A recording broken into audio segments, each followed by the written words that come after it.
নাগিন গো, আরে কই গেছো গা? তোমার তো খুঁজে পাইতাছি না। আমি সেই রাজমহল থেকে বেরিয়ে পড়ছি, তোমার খুঁজে পাইতাছি না। তোমার কি কেউ কাইরা লাগলো নাকি ওই সাপুরিয়া তোমারে তার খাঁচার ভিতরে পড়ে রাখছে? আমি সাপুরিয়া আসাম না, হাওয়াবুত সাপুরিয়া নাগিন। আরে এটা তো ট্রেন না, আমি ট্রেন মতন চলাইতেছি। নাগিন গো, নাগিন নাগিন নাগরাজ! না না নাগিন, নাগরাজ, তুমি এখানে? তুমি কি ব্যাপার? এই কয়দিন কইছিলা নাগমহলে যাও না কেন? দুঃখের বিষয় নাগরাজ, আবার কিছে? আমি তো আর নাগমহলে ফিরতে পারবো না।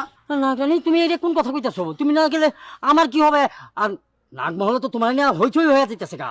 দেখো নাগরাজ, হ্যাঁ, এখন আমি যে আর একা নেই, আমার মাঝে এখন আরো একজন আছে। সে কি? সেটা তো আমি আমি জানি যে তোমার মধ্যে আমি আছি, আমার মধ্যে তুমি আছো, এছাড়া তো আর কেউ নাই।